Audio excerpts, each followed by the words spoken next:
valley and mountain, river and plain, through wind and storm, rides Anne of the Airlanes.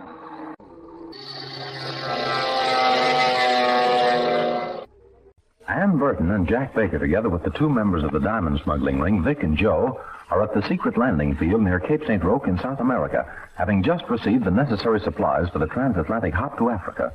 As caretaker for the field, Joe has enlisted the services of one Hank Tuttle, self-styled ex-smuggler and steamship captain.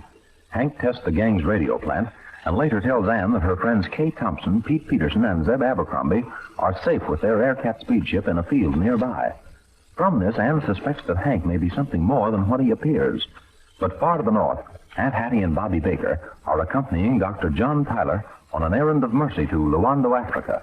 As we join them, they reach the first stop on their clipper flight, the island of Bermuda.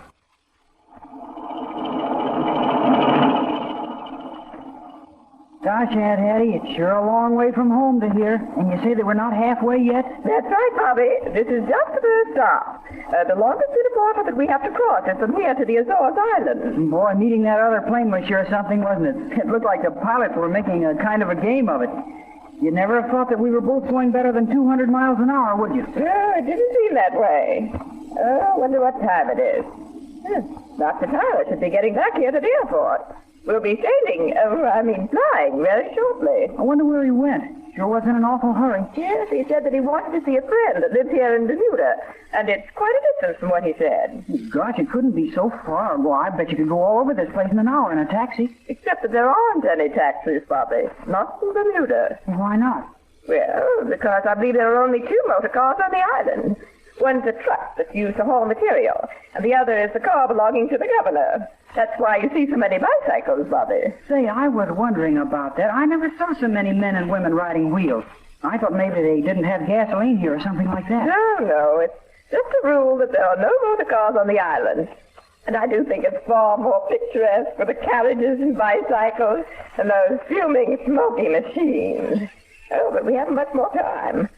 Do you want to go into the administration building and see if we can find a little souvenir of some kind? Oh, sure. Only we can't get anything very big because by the time we reach those other islands and then Spain and then Africa, gee, I won't have any space to put anything. Say, that other transporter is almost as big as that ship that Jack was flying down here. Yeah, maybe you're right, Doc. But leaving the headquarters without someone to send messages, it is dangerous, I tell you. Yes, Hans, but it's far more dangerous to let that ship get into the interior of Luando, if what I suspect is true. Yeah, but we should have picked another time. Look at what has happened. You mean about landing here in Bermuda at the same time with the Clipper? Well, that's something that couldn't be helped. If I'd known the other liner would land at the same time as the Clipper, I'd have made other arrangements. It's too late now. We must take care that the boy, little Bobby Baker, does not see me. Already he knows me. And to see me here, it would spoil everything. Nonsense, Hans. I only saw you once. The mind of a boy like this young Baker is keen. I'm quite sure that it was him that followed me that night at the Springfield airport. The night that I arrived from Canada. The night... Yes, I remember. The night they made the discovery of the secret of the radio room.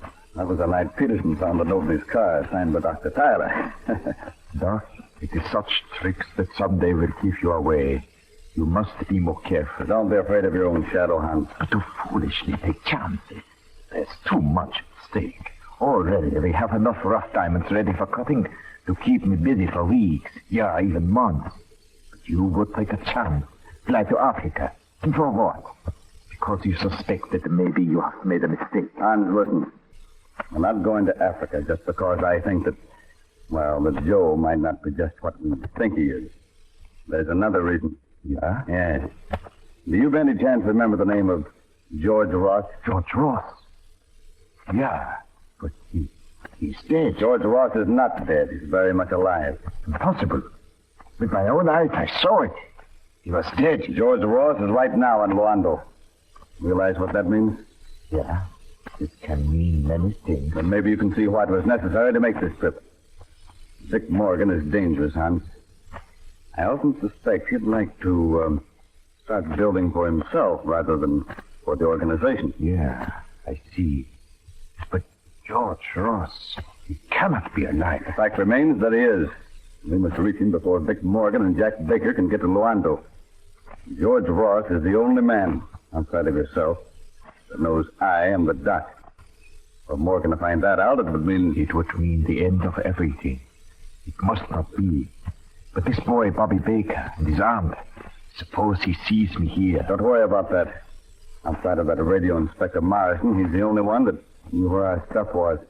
With him out of the way. Yeah, but Morrison, maybe he will go back to Springfield. Morrison's tied up in a case in New York. It'll take him several weeks.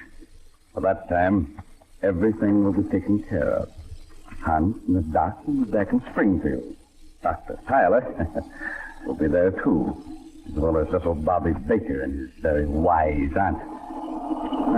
They're warming up the clipper. Dr. Tyler should be returning from the trip into town. Wouldn't do for him to find his hospital janitor in Bermuda, would it, Hans? Oh, yeah. Great surprise, yeah. But I'll walk with you over to the other airline. It wouldn't do for Dr. Tyler to meet the doc either, would it?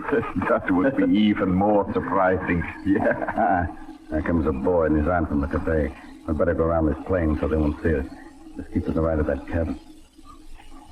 Gosh, Aunt Hetty, I wish we had more time to stay here. Yeah, if this were a pleasure trip, Bobby, we would. Oh, say, they're getting the motors warmed up. Dr. Tyler better be getting back or they'll leave without him. Yeah, I don't think so, Bobby. They won't take off until they've checked their passenger list. Oh, there he comes now. He just came through the gate over there. You know, Aunt Hetty, I'm beginning to feel ashamed that I thought for a while that he might be the doc. Gosh, he's been so nice to us and all. Well, it never pays to judge a person too quickly, Bobby. Well. Think I was never going to get back, Bobby? Oh, no, sir, but well, I'll admit I was getting a bit nervous. A bit indeed. Dr. Tyler, Bobby was afraid for a while that the clipper might fly away and leave you here. Never fear about that, Bobby. They always make sure they've got every passenger aboard that's supposed to be aboard. Immigration laws and all that sort of thing. Have you had a bite to eat while you were waiting? Yes, Bobby and I dropped into the cafe. Rather surprised me, too. Really? Yes, I thought we'd be about the only Americans here. But I find there are almost as many Americans as English. Oh, yes. Bermuda is really the playground of the Atlantic. There are two countries making regular flights from both coasts. And with sealed cabin ships that can fly in the substratosphere. Stratosphere? Oh, yes. They fly around 20,000 feet where the air resistance is lowered. Of course, they have to use sealed supercharged cabins like that of the Interstate Experimental Ship. The Interstate Experimental Ship? How did you know about that, Dr. Tyler? Why, well, I'd rather not say, Bobby. I really didn't mean to mention that. I understand it's been kept pretty much of a secret around Roberts Field. Dr. Tyler? Yes, I'm Dr. Tyler. The Clipper flight leaves in just a few minutes. Could I have your passports, please? We'd like to check them. Why, certainly. And here are the other two. Miss Jackson's and Robert Baker's. They're with me. You'll just step over here to the ship for a moment. Well, it'd be necessary for the lady and young man come.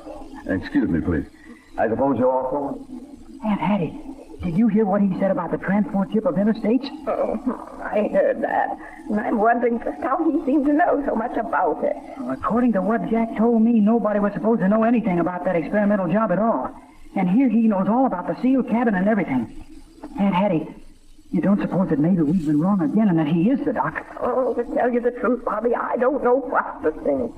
Well, if he is the doc, what could be his idea in having us make this trip clear across the ocean on a clipper, too? Oh, Bobby, things have been happening so fast that I haven't been able to even have an idea. Less than a month ago, I said you'd never catch me flying around like a bird. And here I am, halfway across the ocean. Not only like a bird, but a seagull at that. And with a man who 1 minute seems to be a doctor on an errand of mercy, and the very next a double-dyed villain. Here he comes back. We'll just keep our eyes open, Bobby. Were the passports all right, Doctor? Good shape. Just a mere formality. Yeah. Well, they're just about loaded up. We'd better be getting in. Come on.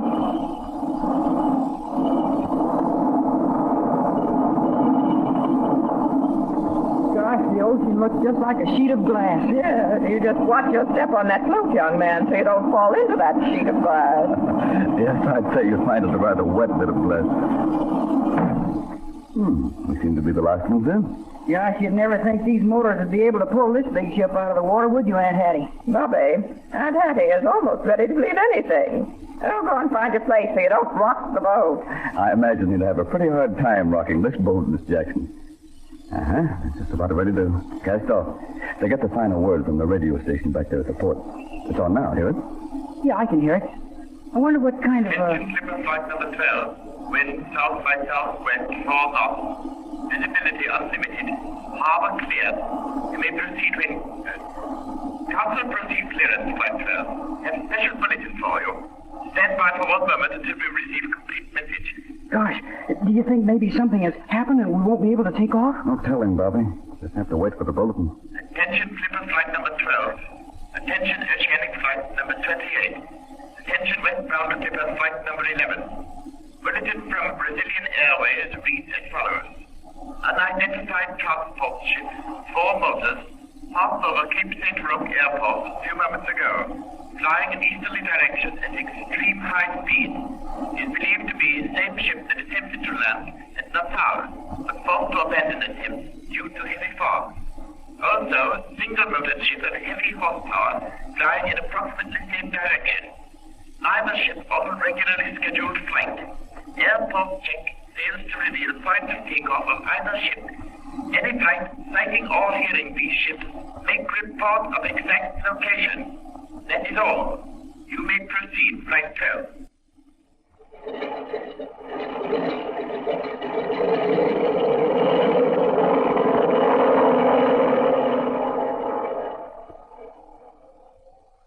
The Clipper takes off on another leg of its transatlantic flight. But did that final radio bulletin carry the story of the takeoff from South America of the transport carrying Jack Baker and the 2 gangsters? Was that single-motored ship the Aircat piloted by Pete? And yet another question looms nearer at hand. Did the mysterious Doc leave Bermuda aboard the Oceanic plane in company with Hans? Or is he aboard the Clipper with Bobby and Aunt Hattie, known to them as Dr. Tyler? It is with more suspense and more anxiety we await the next episode of Anne of the Airlanes.